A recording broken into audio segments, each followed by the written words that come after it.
Okay hello everyone, welcome back. ఈ రోజు ఈ వీడియో ద్వారా మీ ముందుకు వచ్చినటువంటి ఉద్దేశం ఏంటి అని అంటే, ఇప్పుడు నెక్స్ట్ June 1 కి మనకి ఏపీ కానిస్టేబుల్ మెయిన్స్ ఎగ్జామినేషన్ జరగబోతుంది కదండి.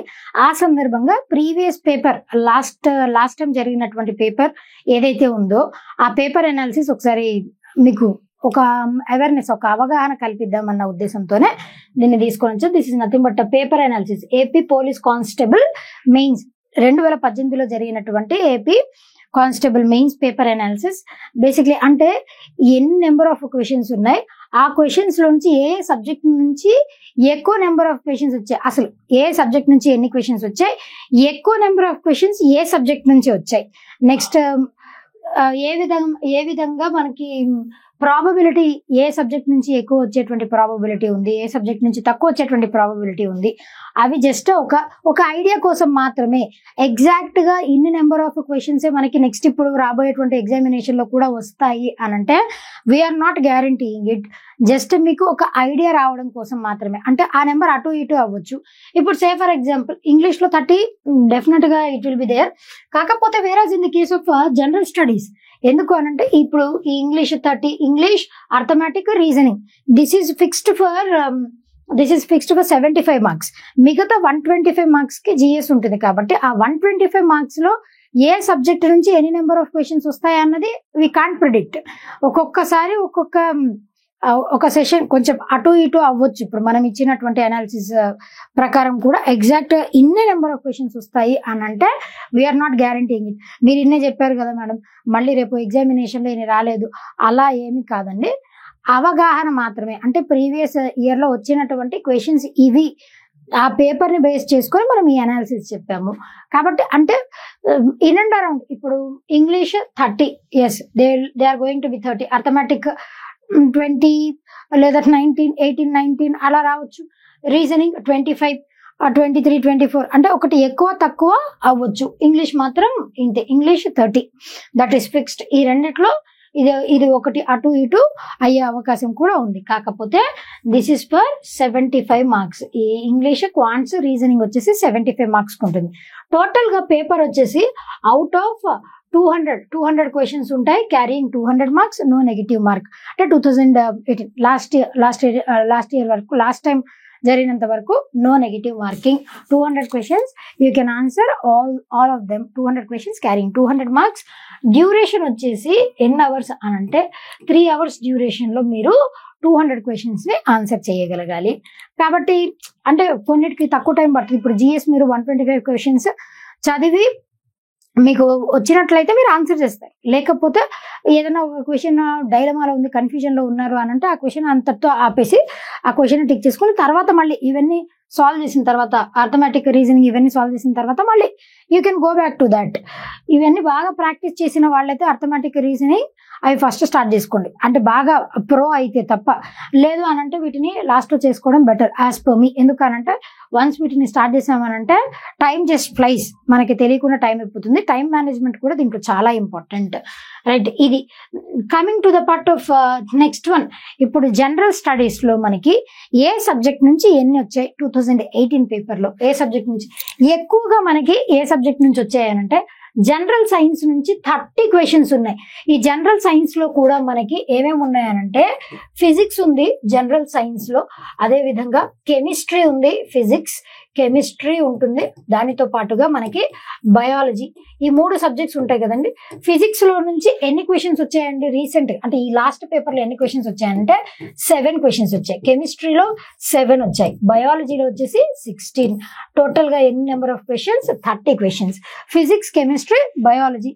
ఇక్కడ మీరు ఒక విషయం అబ్జర్వ్ చేయొచ్చు, ఈ ఉన్నటువంటి జనరల్ సైన్స్ లో ఉన్నటువంటి 3 సబ్జెక్ట్స్ లో కూడా మళ్ళీ మనకి ఫిజిక్స్, కెమిస్ట్రీ ఈ రెండింటిని చదువుకుంటే ఈ రెండు ఒక ఎత్తు అయితే బయాలజీ ఒక్కటే ఒక ఎత్తులాగా ఉంది. అంటే ఈ రెండిటి కంటే కూడా, ఈ 14 మార్క్స్ కంటే కూడా బయాలజీకి ఉన్నటువంటి వెయిటేజ్ ఎక్కువగా ఇచ్చారు.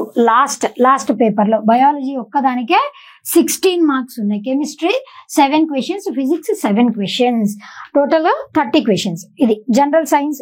ఓవరాల్ గా ఫిజిక్స్, కెమిస్ట్రీ, బయాలజీ ఆ 3 పేపర్స్ కన్సిడర్ చేస్తే జనరల్ సైన్స్ లో 30 క్వశ్చన్స్ వచ్చాయి లాస్ట్ పేపర్ లో. కరెంట్ అఫైర్స్ ఎన్ని వచ్చాయనంటే 24. నెక్స్ట్ లీడింగ్ లో ఉన్నది కరెంట్ అఫైర్స్. ఫస్ట్ లీడింగ్ లో ఉన్నది ఏంటి అని అంటే it is general science. Second leading లో అంటే సెకండ్ లీడింగ్ లో ఏది ఉంది అని అంటే ఇట్ ఈస్ కరెంట్ అఫైర్స్ 24. ఈ కరెంట్ అఫైర్స్ లో ఏపీకి సంబంధించిన కరెంట్ అఫైర్స్ అవ్వచ్చు, నేషనల్, ఇంటర్నేషనల్, అదేవిధంగా డెట్స్, ఇవన్నీ కవర్ అవుతాయి. ఇది జస్ట్ కరెంట్ అఫైర్స్ మాత్రమే. నేను స్టాటిక్ జీకే దీంట్లో ఇంక్లూడ్ చేసి చెప్పట్లేదు. కరెంట్ అఫైర్స్ మాత్రమే 24 ఉన్నాయి. దాని తర్వాత థర్డ్ వెయిటేజ్ దేనికి ఉంది అని అంటే మోడర్న్ హిస్టరీ. మీరు లాస్ట్ ఇయర్ పేపర్ అబ్జర్వ్ చేస్తే, ఈ 2018 పేపర్ గమనిస్తే క్లియర్ గా మీకు అర్థమవుతుంది. 23 క్వశ్చన్స్ లో కూడా మళ్ళీ దీంట్లో 21 క్వశ్చన్స్ వచ్చేసి మనకి నేషనల్ మూవ్మెంట్ నుంచే 21 క్వశ్చన్స్ ఉన్నాయి. నెక్స్ట్ 2 క్వశ్చన్స్ మాత్రం, ఒక క్వశ్చన్ మాత్రం ఏన్షియంట్ హిస్టరీ నుంచి ఉంది. అంటే ఏదో ఆర్ట్కి సంబంధించింది, గాంధార ఆర్ట్ని బాగా పాపులరైజ్ చేసినటువంటి రూలర్స్ ఎవరు అని చెప్పేసి. ఇంకొకటి మెడివల్ హిస్టరీ నుంచి ఇంకొక క్వశ్చన్ ఇచ్చారనమాట. ఒక క్వశ్చన్ ఏన్షియంట్ నుంచి, ఒక క్వశ్చన్ మెడివల్ నుంచి ఉంది. 21 క్వశ్చన్స్ మాత్రం నేషనల్ మూవ్మెంట్ లో. అందుకే మీ సిలబస్ లో కూడా గమనిస్తే modern history with special focus on national movement అని ఉంటుంది. ఇక్కడ అందుకే నేషనల్ మూవ్మెంట్ కి ఎక్కువ వెయిటేజ్ ఉంది. మోడర్న్ హిస్టరీ మీరు మొఘల్స్, పోస్ట్ మొఘల్ పీరియడ్ తర్వాత నుంచి మనం చదువుకున్నట్లయితే నేషనల్ మూవ్మెంట్ వెరీ ఇంపార్టెంట్. దాంట్లో ఐఎన్సీ సెషన్స్ కవర్ చేయొచ్చు. Indian national Congress INC sessions ఉన్నాయి కదండి. ఫస్ట్ 1885 లో దీన్ని ఎస్టాబ్లిష్ చేసిన తర్వాత 1886 లో మనకి బాంబేలో సెషన్ జరిగింది. అక్కడి నుంచి స్టార్ట్ చేసుకొని లాస్ట్ 1946 జేబీ కృపాల్ని గారు మీరట్లో కండక్ట్ చేసినటువంటి సెషన్ వరకు, అంటే ప్రతి ఇయర్ కండక్ట్ చేసినటువంటి సెషన్ మనం చదవాల్సిన అవసరం లేదు. కొన్ని ల్యాండ్ మార్క్ సెషన్స్ ఉంటాయి ఐఎన్సీ సెషన్ లో కూడా. జవహర్లాల్ నెహ్రూ గారు ఏ సెషన్ కి అధ్యక్షత వహించారు, అది ఏ ఇయర్ ఎక్కడ జరిగింది, అదేవిధంగా పూర్ణ స్వరాజ్ రెజల్యూషన్ ఏ సెషన్ లో తీసుకున్నారు, దానితో పాటుగా మనకి ఫస్ట్ ఉమెన్ ప్రెసిడెంట్ గా ఐఎన్సీకి ఎవరు పనిచేశారు, ఏ ఇయర్ లో ఏ సెషన్ లో, ఫస్ట్ ఇండియన్ ఉమెన్ ప్రెసిడెంట్ గా ఐఎన్సీకి ఎవరు పనిచేశారు, ఏ సెషన్ కి ఏ ఇయర్ లో, ఇలాంటివి గుర్తుపెట్టుకోవాలి. First English person to serve as president of INC, లేదా first Muslim person to serve as president of INC, first Parsi to serve as president of INC, first person from Andhra Pradesh AP to serve as president of INC. ఇట్లా INC గురించి చదువుకుంటే దీంట్లో కూడా even 2018 పేపర్లో కూడా 3 to 4 questions INC sessions గురించే ఉన్నాయి. ఈ ఐఎన్సీ సెషన్స్ గురించి కూడా మనం సెపరేట్గా ఒక సెషన్ కండక్ట్ చేసుకుందాం, క్విక్ రివిజన్ లాగా మీకు పనికొచ్చేలాగా.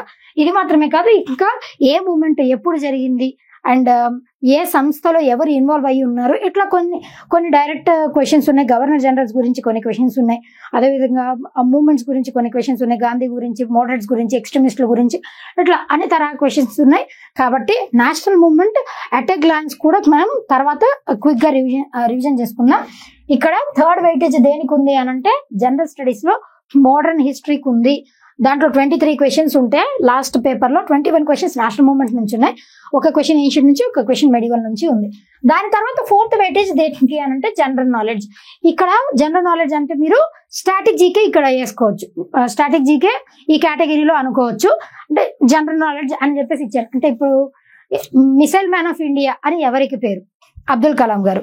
అబ్దుల్ కలాం గారికి ఏ బిరుదు లభించలేదు. ఆయనకి పద్మశ్రీ లభించలేదా, పద్మభూషణ, పద్మవిభూషణ, లేదంటే భారతరత్న రాలేదా? ఏం రాలేదు, పద్మశ్రీ రాలేదు అబ్దుల్ కలాం గారికి. ఇట్లా ఆల్రెడీ ఇప్పుడు కరెంట్ అఫైర్స్ గా ఉన్నది, కొన్ని సంవత్సరాల తర్వాత అది స్టాటిక్ జీకే అయిపోయింది, స్టాక్ జీకే అయిపోతుంది అనమాట. ఈ ఇయర్ మాత్రమే అది కరెంట్ ఈవెంట్ లా ఉంటుంది, నెక్స్ట్ ఇయర్కి అది స్టాటిక్ జీకే అయిపోతుంది. కొన్ని మాత్రమే, అన్ని కాదు, కొన్ని మాత్రమే. కాబట్టి అలాంటి జనరల్ నాలెడ్జ్, ఇప్పుడు ఎలక్ట్రాన్ ఎవరు కనిపెట్టారు, ప్రోటాన్ ఎవరు కనిపెట్టారు, ఇలాంటివన్నీ కూడా జనరల్ నాలెడ్జ్ కిందకు వస్తాయి. లేదనంటే ఆంధ్రప్రదేశ్కి ఈ క్రింది వారిలో ఎవరు గవర్నర్ గా పనిచేయలేదు, ఆంధ్రప్రదేశ్ దేశానికి మొట్టమొదటి చీఫ్ మినిస్టర్ గా పనిచేసింది ఎవరు, లేదంటే ఆంధ్రప్రదేశ్లో ఏదైనా ప్లేస్ ఇచ్చి దాని గురించి క్వశ్చన్ అడగొచ్చు. ఇట్లా జనరల్ నాలెడ్జ్ కి సంబంధించి బోత్ నేషనల్, ఇంటర్నేషనల్, రీజనల్ అన్ని జనరల్ నాలెడ్జ్ క్వశ్చన్స్ 14 ఉన్నాయి. ఇది నెక్స్ట్ వెయిటేజ్. దాని తర్వాత ఇండియన్ పాలిటీకి కూడా కొంచెం వెయిటేజ్ ఎక్కువగానే ఉందని చెప్పుకోవాలి. టోటల్ గా 10 క్వశ్చన్స్ అడిగారు లాస్ట్ పేపర్ లో ఇండియన్ పాలిటిక్స్. దీంట్లో కూడా మాక్సిమం అవుట్ ఆఫ్ 10 క్వశ్చన్స్ చాలా వరకు డైరెక్ట్ గానే ఉన్నాయి. అంటే ఇప్పుడు మనం భారత రాజ్యాంగంలో ఫండమెంటల్ డ్యూటీస్ ఉన్నాయి, అది దేని నుంచి డిరైవ్ చేసుకున్నాం, ఫండమెంటల్ రైట్స్ ఉన్నాయి, ఏ కాన్స్టిట్యూషన్ నుంచి మనం తీసుకున్నాం, ఇలాంటివి. ఆర్టికల్ 14 అంటే ఏంటి, ఆర్టికల్ 21A అంటే ఏంటి, ఇవి ఇట్లా బేసిక్ థింగ్స్ మనల్ని అడిగారు పాలిటీలో 10 క్వశ్చన్స్. తర్వాత ఇండియన్ ఎకానమీ 6, దీనికి కూడా కొంచెం వెయిటేజ్ పర్వాలేదు కాబట్టి దీన్ని కూడా కొంచెం ఫోకస్ చేయొచ్చు. దీంట్లో కూడా మనం బేసిక్ టర్మ్స్ అంటే ఇప్పుడు జీడిపి అంటే ఏంటి, నేషనల్ ఇన్కమ్ ని ఎలా క్యాలిక్యులేట్ చేస్తారు, ఇప్పుడు ఫాదర్ ఆఫ్ ఇండియన్ ఎకానమీ అంటే ఎవరు, గినీ కోఎఫిషియంట్లు దేన్ని యూజ్ చేస్తారు, ఇట్లాంటి బేసిక్ టాపిక్స్ చదువుకుంటే మనం సరిపోతుంది. ఇండియన్ ఎకానమీలో 6 క్వశ్చన్స్ కవర్ అయ్యాయి, ఇండియన్ జాగ్రఫీలో 3 క్వశ్చన్స్ కవర్ అయ్యాయి, కాబట్టి కొంచెం తక్కువ వెయిటేజ్ ఉందని చెప్పుకోవచ్చు. Indian geography 3 questions. AP history విషయానికి వచ్చేసరికి 4, ఏపీ జాగ్రఫీ నుంచి 2, ఏపీ జీకే, ఏపీకి సంబంధించి కూడా ఇప్పుడు లోకల్ ఏరియాస్ గురించి అవ్వచ్చు.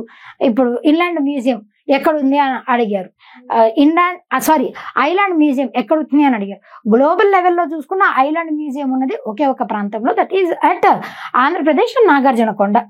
రైట్, అట్లాంటి క్వశ్చన్స్ కొన్ని ఉన్నాయి. ఏపీజీకే 6 క్వశ్చన్స్, దీనికి కొంచెం వెయిటేజ్ ఉందని చెప్పుకోవాలి. అంటే రీజియనల్ దాంట్లో ఆ సబ్జెక్ట్స్ లో ఏపీజీకేకి 6 క్వశ్చన్స్ వెయిటేజ్ ఎక్కువగానే ఉంది. కల్చర్ నుంచి జస్ట్ 3 క్వశ్చన్స్ వచ్చాయి. అంటే ఏం లేదు, ఆర్ట్స్, డాన్స్, పెయింటింగ్స్, మ్యూజిక్ వాటి గురించి ఒక 3 క్వశ్చన్స్ అడిగారు. కాబట్టి ఇది దీంట్లో మేజర్ గా మనము జనరల్ సైన్స్ ఎక్కువ ఫోకస్ చేయాలి. దాని తర్వాత ఫస్ట్ వెయిటేజ్ దానికి ఉంది, దాని తర్వాత కరెంట్ అఫైర్స్ కి ఎక్కువ వెయిటేజ్ ఉంది. దీనికి ఇచ్చేటువంటి వెయిటేజ్ ఎంతైతే వెయిటేజ్ ఇచ్చారో కరెంట్ అఫైర్స్ కి మోర్ ఓవర్ ఇక్కడ దీంట్లో అయినా 3 టాపిక్స్ ఉన్నాయి, కరెంట్ అఫైర్స్ లో అయితే సెవెరల్ టాపిక్స్ ఉన్నాయి అనుకోండి. Right, 24 second place current affairs కి ఇవ్వాలి. దాని తర్వాత సబ్జెక్ట్స్ వైజ్ వస్తే మోడర్న్ హిస్టరీకి ఎక్కువ వెయిటేజ్ ఉంది. First general studies subjects wise లో మోడర్న్ హిస్టరీ, దాని తర్వాత జీకేకి, పాలిటీకి, అదేవిధంగా ఇండియన్ ఎకానమీ, ఇండియన్ జాగ్రఫీ, ఇవన్నీ కూడా ఉన్నాయి. రైట్, ఈ విధంగా మీరు this is previous year paper analysis, last time exam conduct చేసినప్పుడు పేపర్ అనాలిసిస్ మాత్రమే ఇది. ఇప్పుడు ఈ జనరల్ సైన్స్ లో నెక్స్ట్ వచ్చేటువంటి క్వశ్చన్స్ లో ఇప్పుడు 2018లో 30 క్వశ్చన్స్ వచ్చాయి. నెక్స్ట్ ఇప్పుడు మనకి June 1 పేపర్ లో ఆ నెంబర్ 28 అవ్వచ్చు, 31 అవ్వచ్చు, 32 అవ్వచ్చు, మనం చెప్పలేము. We can't predict. ఆ నెంబర్ కొంచెం అటు ఇటు అవ్వచ్చు, కాకపోతే ఆ రేంజ్ లో ఉంటుంది అని మాత్రం చెప్పడానికి జస్ట్ ఇది ఒక అవగాహన, ఎస్టిమేషన్ మాత్రమే. ఇప్పుడు మనం ఇల్లు కట్టే ముందు ఎంత ఖర్చు అవుతుంది అని చెప్పి ఒక ఎస్టిమేషన్ ఇస్తాం చూసారా, ఇది కూడా సేమ్ ఎస్టిమేషన్ మాత్రమే. కొంచెం ఎక్కువ అవ్వచ్చు లేదా కొంచెం తక్కువ కూడా అయ్యి ఉండొచ్చు. కరెంట్ అఫైర్స్ ఇక్కడ 24 వచ్చాయి, 20 నుంచి 25 ఆ రేంజ్ లో రావచ్చు. ఇక్కడ మోడర్న్ హిస్టరీ అట్లా, కాకపోతే వెయిటేజ్ ప్రకారం మీరు చూసుకోవడానికి ఇది ఒక బేసిస్ లాగా పనిచేస్తుంది అని చెప్పుకోవచ్చు. కాబట్టి this is all about analysis, paper analysis of 2018.